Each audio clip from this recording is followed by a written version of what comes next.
राज्यात प्रकल्प रखडल्याने किमतीत वाढ, मुख्यमंत्री देवेंद्र फडणवीसांकडून अधिकाऱ्यांची आढावा बैठक। अधिकाऱ्यांना भूसंपादनासाठी टाइमलाईन दिला असून तंतोतंत पालन करण्याचे आदेश।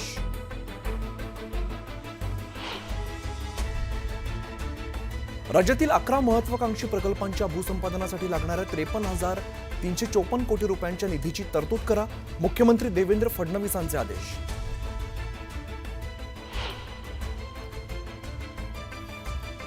पूर्वीच्या काळी ठाणे महापालिकेचा रेकॉर्ड चांगला होता, आता पालिकेला झालंय तरी काय? ठाण्यामध्ये बोकाळलेल्या अनधिकृत बांधकामावरून हायकोर्टाकडून पालिकेची कान उघडणी।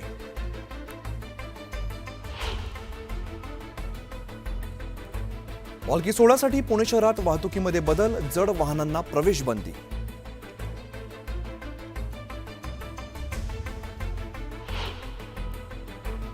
पालघरमधील डोलारी बुद्रुक गावातील नागरिकांना पुलाअभावी जीवघेणा प्रवास करावा लागतोय। पावसाळ्यात बांबूपासून बनवलेल्या पुलावरून प्रवास।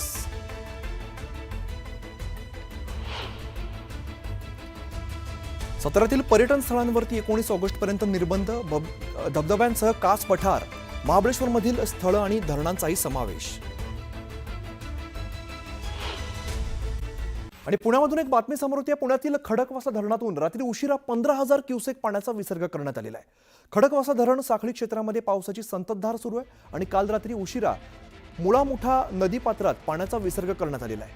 15,000 क्युसेक पाण्याचा विसर्ग करण्यात आल्यामुळे नदीपात्राच्या रस्त्यावरती मोठ्या प्रमाणात पाणी साचलंय आणि मुळामुठा नदीपात्राच्या रस्त्यावर पाणी आलेलं असून नदीपात्रातील रस्ता वाहतुकीसाठी बंद करण्यात आलेला आहे। भिडेपूल परिसरात रस्त्यावरती पाणी आल्यामुळे वाहतूक बंद करण्यात आली।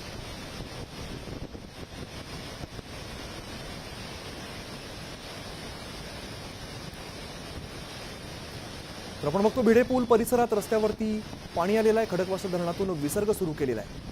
दोन दृश्य आपण बघतो, एकीकडे धरणातून विसर्ग सुरू झाल्याची दृश्य दिसतात, तर दुसरीकडे भिडेपूल जो आहे तो पाण्याखाली गेलाय, मोठ्या प्रमाणात पाणी साचलेलं आहे। पुण्यातील खडकवासला धरणातून रात्री उशिरा 15,000 क्युसेक इतका पाण्याचा विसर्ग करण्यात आलेला आहे। खडकवासला धरण साखळी क्षेत्रात पावसाची संततधार सुरू आहे आणि काल रात्री उशिरा मुळामुठा नदीपात्रात पाण्याचा हा विसर्ग करण्यात आलेला आहे। 15,000 क्युसेक पाण्याचा विसर्ग करण्यात आल्यामुळे नदीपात्रांच्या रस्त्यावरती मोठ्या प्रमाणात पाणी साचलंय। वैभव सोनवणे आमचे प्रतिनिधी अधिकची माहिती देतात। वैभव, आपण बघतोय खडकवासला धरणातून आता मोठ्या प्रमाणात खरं तर पाण्याचा विसर्ग सुरू करण्यात आला आणि अनेक ठिकाणी पाणी साचल्याचं चित्र आहे। सध्याची काय परिस्थिती आहे?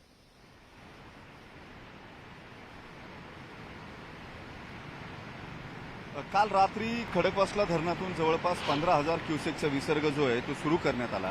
दिवसभर काल जवळपास 20 तास घाटमाथ्यावरती आणि शहरामध्ये सुद्धा अत्यंत मुसळधार पाऊस जो आहे तो पडलेला होता आणि त्याचा परिणाम म्हणून काल दुपारच्या सत्रामध्ये 2,000 क्युसेकनं विसर्गाला सुरुवात करण्यात आली। यंदाच्या मोसमातला हा पहिला विसर्ग आहे। रात्री 9:30 वाजेपर्यंत हा विसर्ग वाढवत नेऊन साधारणपणे 15,000 क्युसेकवर नेण्यात आलेला होता। त्याची दृश्य आपण पाहतोय, अत्यंत नयनरम्य आणि मनोहारी हे दृश्य दिसतं। सगळ्यांनाच ते आकर्षित सुद्धा करतं, मात्र त्याच्याबरोबर येते ती अत्यंत महत्त्वाची जबाबदारी।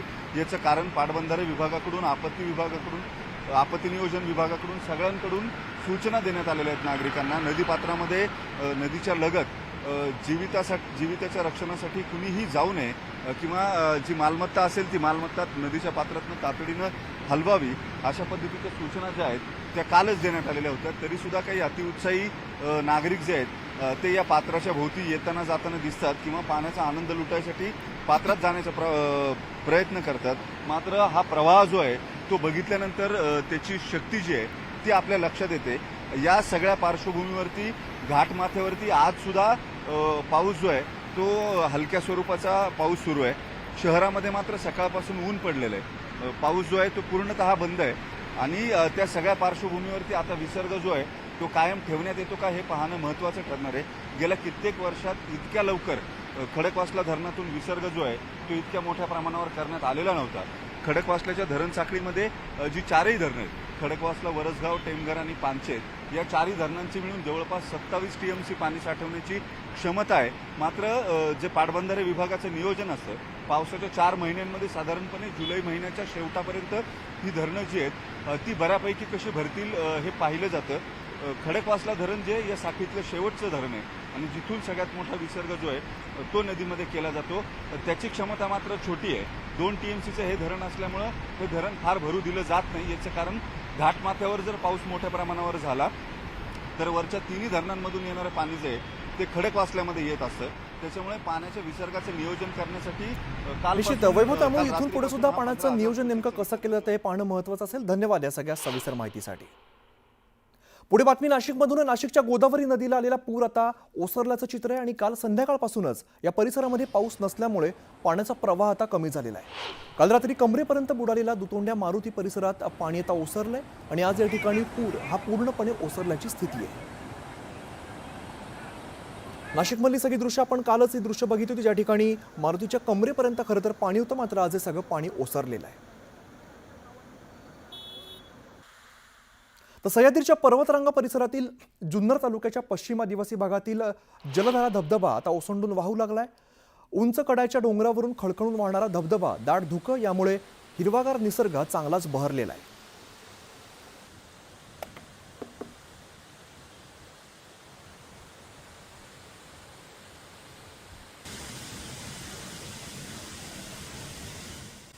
मनसेचे प्रमुख राज ठाकरे हे राज्याच्या राजकारणात आता चर्चेचा विषय बनलेत. राज ठाकरे आवडे सर्वांना असं चित्र राज्याच्या राजकारणात दिसू लागले. दोन्ही ठाकरेंच्या मनोमिलनाची चर्चा रंगतानाच भाजप आणि शिवसेनेनं देखील मनसेसाठी दरवाजे खुले असल्याचे संकेत दिलेत. विधानसभा आणि लोकसभेत जरी मनसेचा प्रभाव नसला तरी स्थानिक स्वराज्य संस्थांसाठी राज किती फायद्याचे ठरू शकतात याचा आढावा घेणारा हा रिपोर्ट पाहूयात.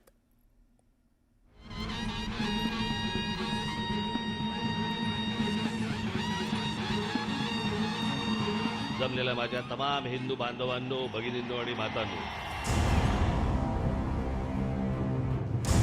राज ठाकरे. भलेही लोकसभा आणि विधानसभा निवडणुकीत राज ठाकरेंच्या मनसेला फारसा प्रभाव टाकता आला नाही, तरी राज ठाकरेंचा राजकारणातला करिश्मा काही कमी झालेला नाही.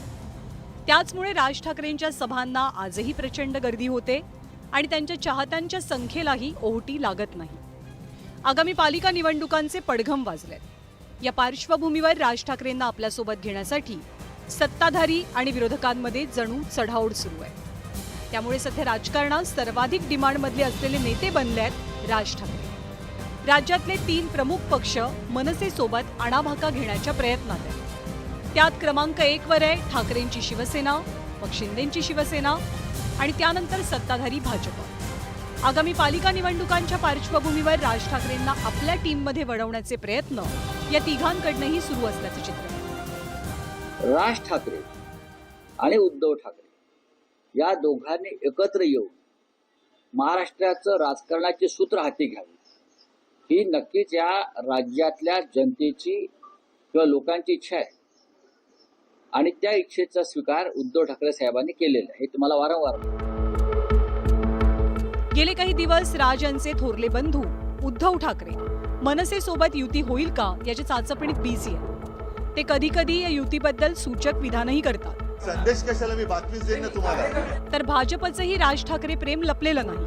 मुख्यमंत्र्यांसह भाजपचे अनेक महत्वाचे नेते हक्कानं राज ठाकरेंना भेटतात आणि या भेटीगाठींमधनं राजकीय संदेशही देतात. तर दुसरीकडे एकनाथ शिंदेही राज ठाकरेंसाठी गळ टाकत असल्याचे चित्र आहे. शिवसेना ओरिजिनल एकनाथ शिंदेकडे गेली आहे कायदेशीर. त्यामुळे तुम्ही जे काय तुम्हाला इंटरेस्ट आहे ना, त्यांची शिवसेना राहिलेली नाही, त्यांचं दुकान बंद. हा, ते धडपडत जरी असले ना, बाळासाहेब कट्टर हिंदुत्ववादी होते. माननीय बाळासाहेबांनी काही तडजोड केली नाही पदासाठी आणि पैशासाठी. या लोकांनी पदासाठी तडजोड केली. शिंदेंकडे शिवसेना हे पक्षाचं नाव आणि चिन्ह जरी असलं तरी ठाकरे हे आडनाव नाही. त्यामुळे शिंदे आता स्नेहभोजनात राज यांच्यासोबत डिनर डिप्लोमसी करण्याच्या प्रयत्नात आहेत. कोणाच्या घरी आपण जेवायला गेलो किंवा कोण आपल्या घरी जेवायला आलं ह्याच्यावर काही गोष्टी ठरत नसतात. युती किंवा आघाडीचा निर्णय हा आयडिओलॉजिकल नंतर तुमच्या बाकीच्या बऱ्याचशा गोष्टींवर अवलंबून असतो. तर याचा निर्णय हा सर्वस्वी राजसाहेब घेतील. पण कोण कोणाच्या घरी जेवायला गेलं म्हणून लगेच युती होते किंवा कोण कोणाला भेटलं म्हणून लगेच आघाडी होते, अशातला काही भाग नाहीये. महाराष्ट्राची परंपरा आहे, लोक एकमेकांकडे जातात. मनसेच्या आजवरच्या कामगिरीवरती नजर टाकल्यास पक्षानं पदार्पणातच विधानसभा आणि पालिका निवडणुकीत तुफान परफॉर्मन्स दिला होता. पण हळूहळू निवडणुकांच्या रिंगणात त्यांचा प्रभाव ओसरू लागला. आकडेवारी जाणून घेतली तर मनसेच्या खालावलेल्या परफॉर्मन्सचा अंदाज येतो. 2006 ते 2009 या कार्यकाळात पहिल्या महानगरपालिका निवडणुकांमध्ये मनसेनं राज्यातल्या 12 महानगरपालिकांमध्ये एकूण 45 जागा जिंकल्या. तर मनसेच्या मतांची टक्केवारी होती 5.87%. 2009 ते 2014 या कार्यकाळातल्या निवडणुकांमध्ये मनसेनं 24 महानगरपालिकांमध्ये मिळून 162 जागा जिंकल्या. यावेळी मनसेच्या एकूण मतांची टक्केवारी होती 12.43%. हा मनसेचा बेस्ट परफॉर्मन्स होता.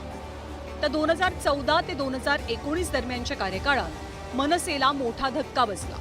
राज्यातल्या 21 महानगरपालिकांमध्ये मनसेनं फक्त 26 जागा जिंकल्या.